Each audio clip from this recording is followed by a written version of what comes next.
Boa noite, meus irmãos.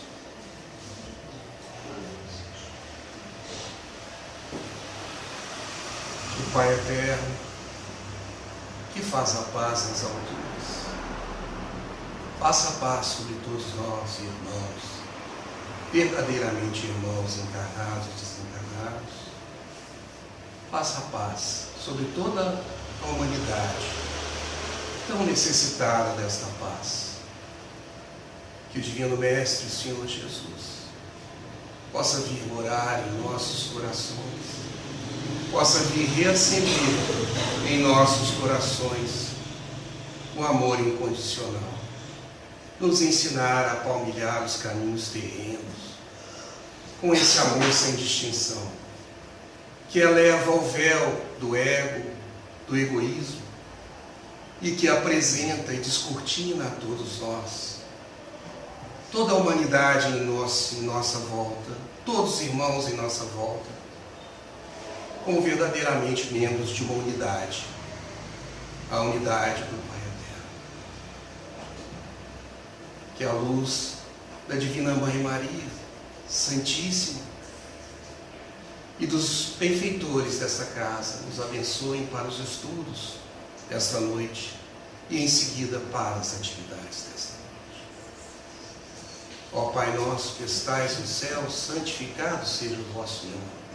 Venha a nós o vosso reino, seja feita a vossa vontade, de luz, paz e amor.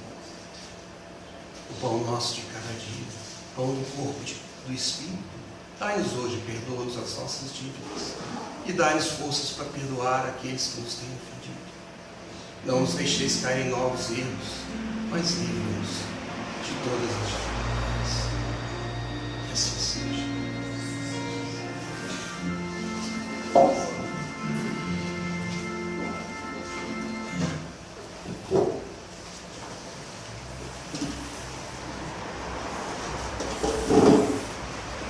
Então, meus irmãos, dando continuidade aos nossos estudos das quartas-feiras, do capítulo 13 do Evangelho segundo o Espiritismo, não saiba a vossa mão esquerda o que dê a vossa mão direita. O óbolo da viúva. Estando Jesus sentado de frente ao gasofilácio, a observar de que modo o povo lançava ali o dinheiro, viu que muitas pessoas ricas o deitavam em abundância. Nisso, veio também uma pobre viúva que apenas deitou 2 pequenas moedas, do valor de 10 centavos cada uma. Chamando então os seus discípulos, disse-lhes: em verdade vos digo que esta pobre viúva deu muito mais do que todos os que antes puseram aqui suas dádivas no gasofilácio. Por isso, que todos os outros deram do que lhes abunda, ao passo que ela deu do que lhe faz falta, deu mesmo tudo o que tinha para seu sustento. São Marcos, capítulo 12, versículos 41 a 44, e São Lucas, capítulo 21, versículos de 1 a 4. É-nos dito, meus irmãos, que o Evangelho segundo o Espiritismo veio para levantar a venda, que cobre as alegorias que nos foram ensinadas pelo Divino Mestre Jesus. Estas alegorias, ao seu tempo, necessitavam ser ditas. Embora muitos não as entendessem, também ele nos disse que haveria o tempo em que o Espírito Consolador viria para levantar este véu e começar a descortinar, na realidade, em frente de todos nós, o que significavam aquelas parábolas e a que, de fato, elas aludiam. Irmão Sérgio, vamos começar então a usar o Evangelho e a tentar descortinar essas palavras. O óbolo da viúva, né? O óbolo é a dádiva, a oferta da viúva. Jesus, que é um espírito crístico, um espírito puro, a mais alta graduação que nós podemos falar em evolução espiritual. Ele veio nos trazer a mensagem do amor, nos dando esse caminho da felicidade através do amor. Um mentor da casa, Pai Benedito, ele nos falava: a obra de Deus não está precisando de remendo dos homens.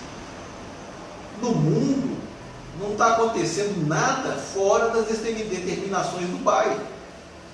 Se nós ainda estamos diante de muitas coisas que nós consideramos ruins, não é pelo mundo, são pela média de evolução de nós, os espíritos que habitamos o mundo. Por exemplo, se numa região da Terra reencarnar somente Chico Xavier, Madre Teresa de Calcutá, Irmã Dulce, como é que vai ser a vida dessa cidade onde eles estão? Só paz. Estão na Terra, não está reencarnado na Terra no mesmo corpo que nós temos. Então é a nossa evolução que dita ainda as tristezas que nós deparamos na Terra. A mensagem de Cristo, com o óbolo da viúva, é isso. A tarefa da caridade, a tarefa do bem, não é para consertar o mundo. É para aliviar o nosso coração do orgulho e do egoísmo. Um trabalho no bem a benefício do próximo é isso. Por isso que o óbolo da viúva, quer dizer, ela deu 2 pequenas moedas. Outros tinham dado grandes fortunas. E Jesus fala: quem mais ofertou, segundo a lei de Deus, foi a viúva. Porque ela não deu do que sobrava. Ela deu do que faltava para ela. Ou seja, ela deu pelo desprendimento da caridade. Ela falou: para mim vai fazer falta, mas tem gente que precisa mais do que eu. Então eu vou dar o que eu posso para que essa pessoa seja beneficiada. Esse é o óbolo da viúva, não é a quantidade. Nós não vamos consertar o mundo, porque o mundo está precisando de conserto, não. Nós vamos consertar a nós mesmos. Nós estamos precisando. A reforma é íntima. O céu nós carregamos dentro de nós mesmos, não é um local. O exemplo dado aqui, Chico Xavier, Irmã Dulce, Madre Teresa de Calcutá, o Gandhi, eles vão carregar o céu para onde eles estiverem. Para onde eles estiverem. Quando Jesus nos dá essa lição, ele nos fala: oferte o que você puder ofertar. Muitas vezes nós nos colocamos assim, estamos numa situação financeiramente apertada. Nós não estamos dispondo de muitos recursos financeiros para fazer a doação. Mas nós temos tempo. Nós podemos doar o nosso tempo escutando alguém que esteja aflito, precisando conversar com alguém. Eu posso doar o meu tempo para a vigília de um doente. Eu posso ofertar a maior das caridades, que é o perdão. O perdão não me custa nada financeiramente. E é das maiores caridades que nós podemos ofertar, o perdão ao próximo. Porque se nós, com a nossa doação financeira, material, nós conseguimos diminuir a dor do nosso próximo e levar para ele um consolo, o perdão não. O perdão, ele nos enche de nova energia para o despertamento para o bem. Os trabalhos da casa, nós temos aqui quando espíritos desencarnados manifestam através dos médiuns e vêm cobrando os erros passados, eles não escutam a nós, espíritos inferiores igual a eles, encarnados. Nós vamos conversar com eles, eles conversam. Mas quando vem um espírito amoroso e fala com ele: perdoa como eu perdoei. Não é falando dessa forma, não. Dizendo a ele: meu irmão, eu também fui ofendido. E segui o exemplo do Cristo. Me libertei através do perdão. Eles escutam mais um simples gesto, uma simples palavra dos mentores, do que todo um discurso nosso baseado no Evangelho. Por quê? Porque o outro tem o exemplo do perdão. E quantas vezes nós tivemos nessa casa esse exemplo? Então o óbolo da viúva é justamente isso. Oferte aquilo que você tiver para ofertar, mas oferte com amor. Oferte pensando no seu próximo, pensando só nele, e não em nós mesmos. Irmão André, como está dito aqui, muitos deploram não poder fazer todo o bem que desejariam, porque de fato lhes falta recursos suficientes. Mas de fato, é apenas desses recursos materiais que nós precisamos para fazer o bem aos nossos irmãos? No livro Voltei, a psicografia do Chico Xavier, é assinado pelo espírito Irmão Jacó. Irmão Jacó, quando encarnado, chamou-se Frederico Figner. Foi um dos diretores da Federação Espírita Brasileira.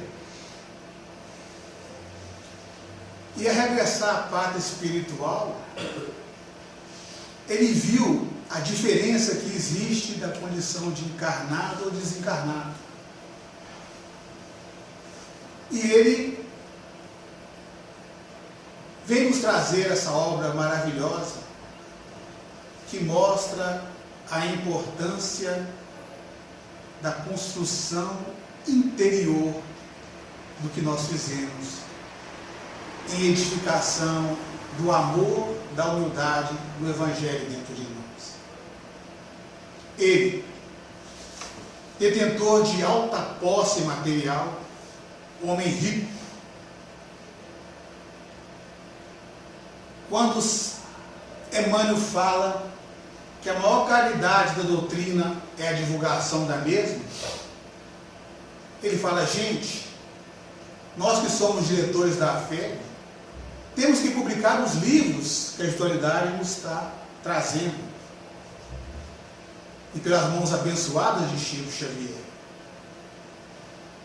E com os recursos parcos na época, ele resolve assumir a construção da editora da Federação Espírita Brasileira. Empresário de sucesso, ele que criou a Odeon, que trouxe o disco de vinil para o Brasil. Constrói a editora da FEB. Espírito atuante, trabalhava na assistência social.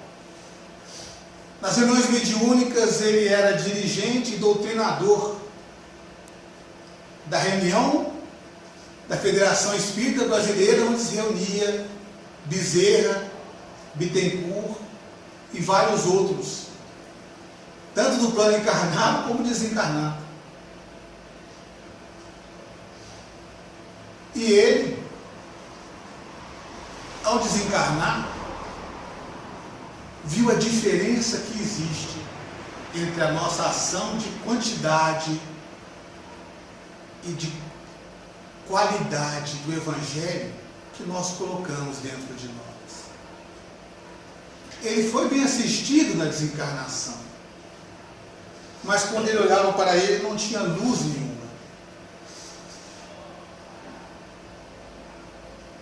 E mais ainda, quando ele seguia com Bezerra de Menezes na caravana que ia rumo à instância espiritual na qual ele ia ficar, ele via que o único que tinha luz era uma simples professora, que trazia no coração uma chama do amor, brilhando luz. E o resto dos todos estavam opacos. E ele também se viu Bezerra iluminado. Mas se eu atuei na Federação Espírita Brasileira, fundei a editora, imprimo os livros que vêm das mãos abençoadas de Chico Xavier, por que eu estou assim? E Bezerra não fala nada a ele naquele momento. E ao passar ao plano espiritual, em que ele via essa diferença, ele queria comunicar aos homens que nós estamos iludidos na carne, por achar que é na quantidade que estamos evoluindo. É no sentimento. O que nós estamos construindo dentro de nós, de perdão, de paciência, de consideração, de consolo, de amparo, de afabilidade e doçura que oferecemos ao nosso próximo. E assim ele queria, de imediato, escrever um livro. E Emmanuel, buscando a preparação dele, que era o guia espiritual do Chico Xavier, que era quem dirigia a mediunidade do Chico, fala: Jacó, tudo bem, você vai escrever, mas primeiro você vai entrar na fila. Na fila, Emmanuel, sim, você vai ter que esperar 2 anos. Mas como? Se André Luiz, que nem era espírita, está aí escrevendo, por que que eu, diretor da Federação Espírita Brasileira, não posso escrever através do Chico? É que Emmanuel queria prepará-lo primeiro. Ele era uma pessoa boa, dedicada, disciplinada, realmente dedicou à doutrina, mas ainda faltava a construção do sentimento do despertar. E aos poucos ele começa a entender. E quando ele conversava com os outros, Bezerra de Menezes fala a ele: Frederico, você foi atuante realmente. Você construiu volumosa obra material, de olhos vistos na federação, de amparo às pessoas. Mas o que você construiu dentro de você? Aí ele começava a entender. E certa feita, Bittencourt Sampaio viria conversar com ele. E na cidade espiritual que ele estava, eles adentram de uma sala especial, e ele vê Bittencourt Sampaio, que pertencia às falanges bem superiores aonde ele estava, se materializar para vir conversar com ele. Grande espírita Bittencourt Sampaio.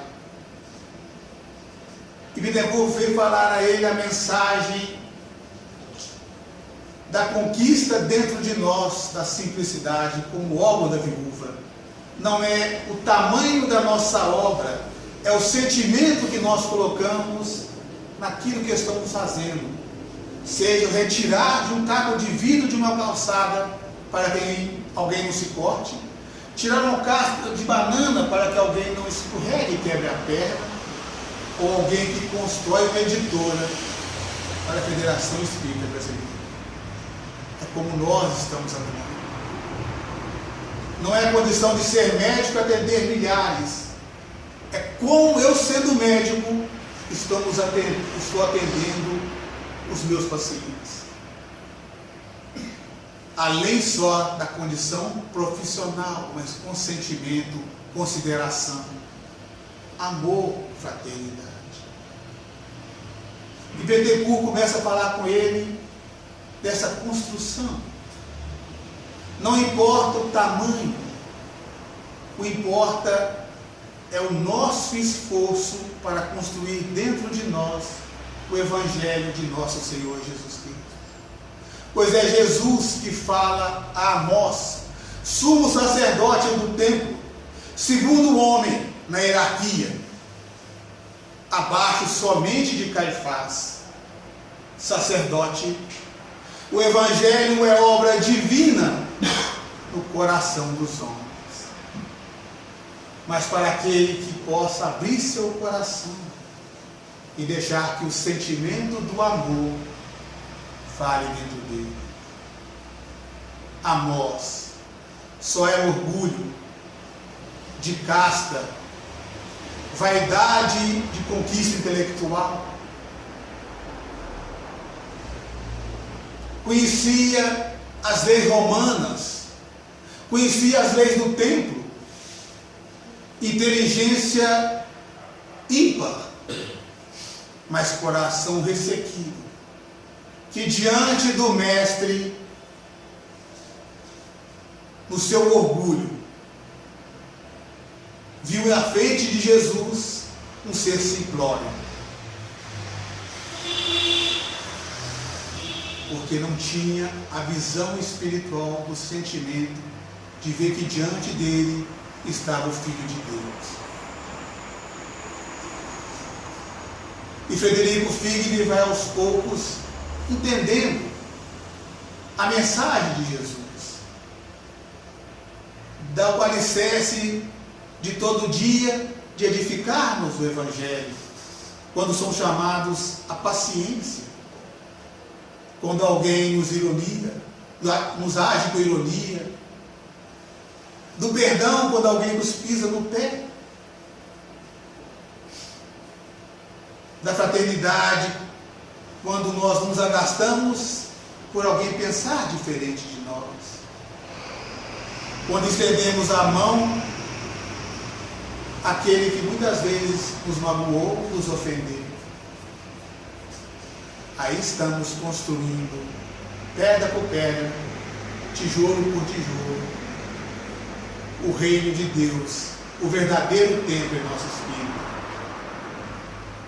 da pedra do amor, da paciência, da compaixão, da caridade. Construção íntima. E aí Frederico Figli começa a compreender, vai vendo que o orgulho é um dos nossos maiores entraves à nossa evolução,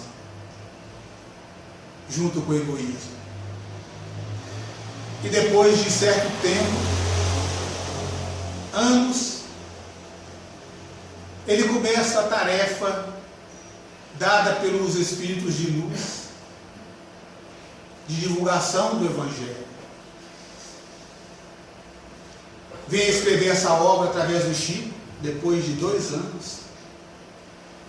E certa feita, ele voltando do seu trabalho espiritual, ele que chegou a ouvir de obsessores que ele doutrinou, disse a ele: Jacó, cadê a sua luz?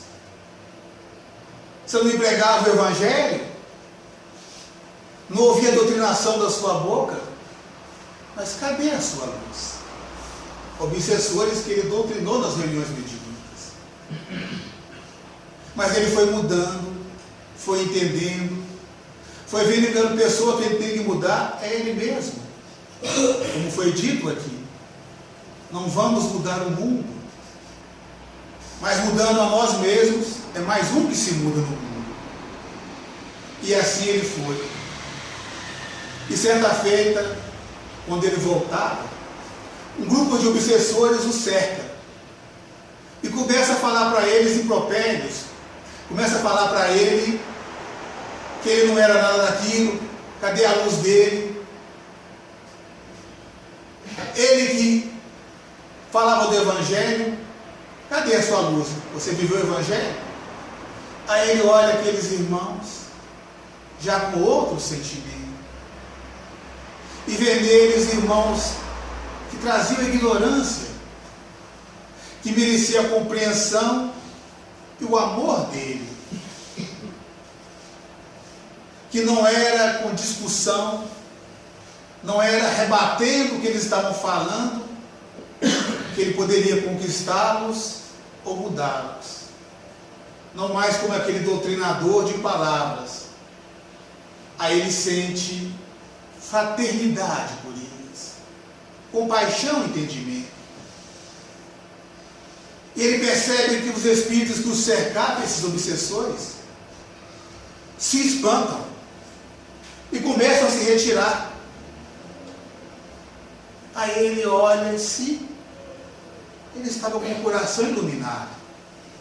Aí ele pensa: ó, deve ser o Bezerra, o Bittencourt, algum mensageiro da Casa Espírita de Ismael, que está aqui do meu lado, veio me ajudar. porque eu estava cercado desses obsessores. E pensa assim, e dá mais passos adiante. E ele percebe que a luz continuava. Ué. Aí que ele entende que a luz brotava do coração dele pelo sentimento que ele agora vivia. Ele não mais só falava as palavras, mas sentia as palavras que ele falava ou os pensamentos que ele emitia. Começou a obra de construção dentro dele. No início da nossa caminhada no progresso íntimo, ainda somos instintos, mas os instintos burilados, com o passar do tempo, cedem lugar aos sentimentos. E os sentimentos, trabalhados como a mais bela das flores, geram o mais elevado dos sentimentos, aquele que traduz toda a criação do universo pelo Deus único, que é o amor. Uma pergunta difícil, irmão Sérgio. Qual sacrifício mais agrada ao Senhor para que nós encontremos verdadeiramente esse sentimento do amor? Quais os sacrifícios? É um só, mais de um? O que devemos fazer? Jesus nos trouxe o caminho da felicidade. E quando nós falamos felicidade, fica aquela visão como ser feliz na Terra, já que ninguém que vai reencarnar na Terra não vai passar por sofrimento. Não existe um único ser humano que caminhou na Terra que não sofreu. Mas como é que pode ser feliz com o sofrimento? Então, quando se fala sacrifício mais agradável a Deus, não é o sofrimento mais agradável a Deus, é um esforço.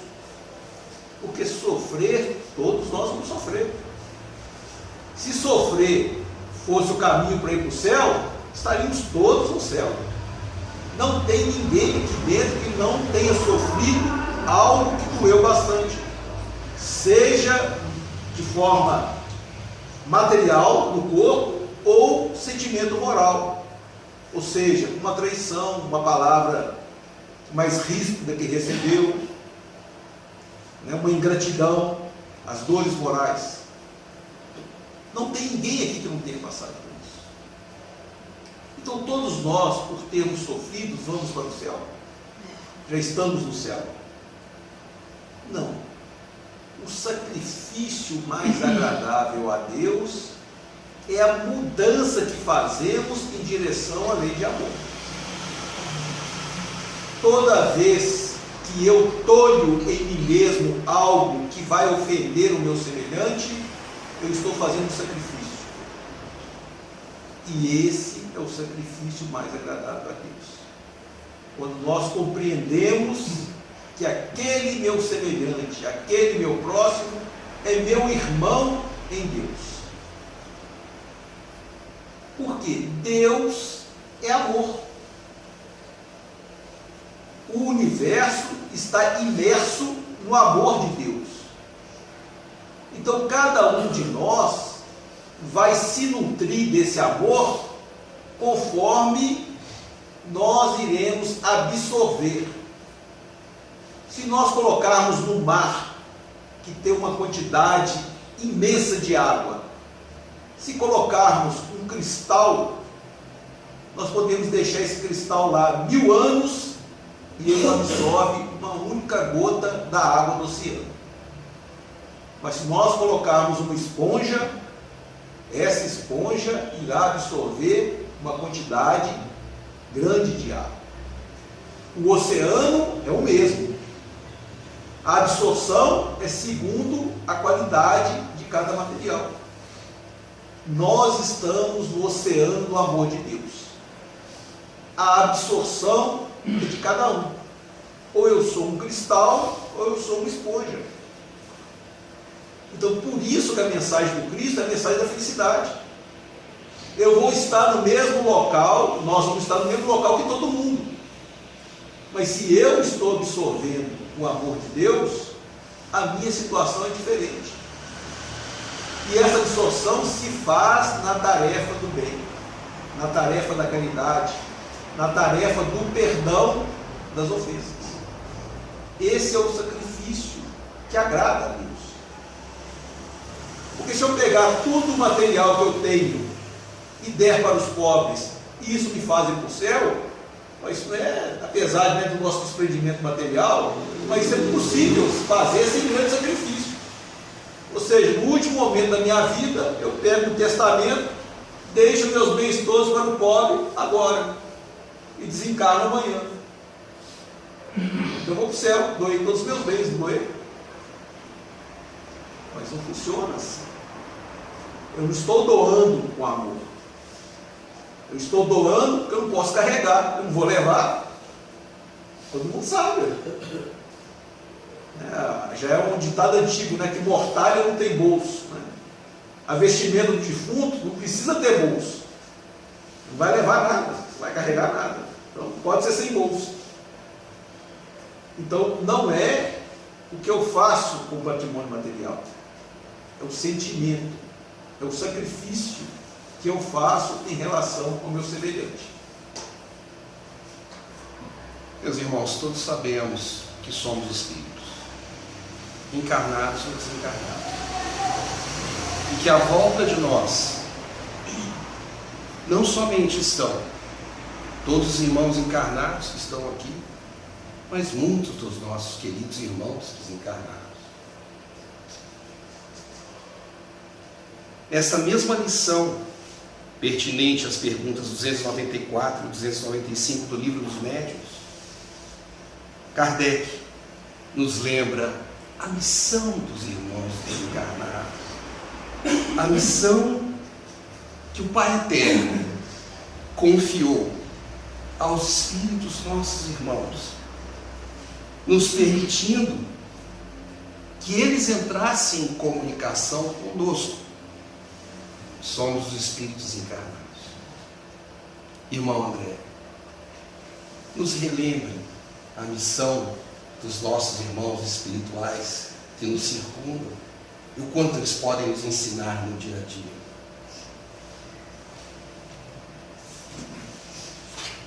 Pai Benedito é um dos diretores espirituais dessa casa. Espírito que trabalha na falange de Maria Santíssima. E certa feita, ele nos falou: meus filhos, aqui dentro, quem é espírita? Levante a mão quem foi espírita. E eu estava nessa reunião. E não lembro de ninguém levantar a mão. E ele fala: ser espírita, meus filhos, não é um rótulo. Não é um rótulo. Não é uma marca. Ser espírita é o esforço que se faz na edificação do Evangelho dentro de si. Mas como vamos fazer essa edificação? Será que é dizendo: Senhor, dai-me paciência, e vamos receber em nossa casa 1 quilo de paciência ou 1 litro de paciência? Então vou tomar esse litro, vou ser paciente. Ou vou comer esse 1 quilo aqui e vou ser paciente. Não. Vão ser as situações que vão ser chamados a ofertar a paciência. Senhor, me ensine a perdoar. Então Deus vai nos dar o perdão, dizendo: vai naquela venda ali e compre qual perdão que você quer. O perdão à esposa, o perdão ao marido, o perdão ao chefe difícil, o perdão ao vizinho.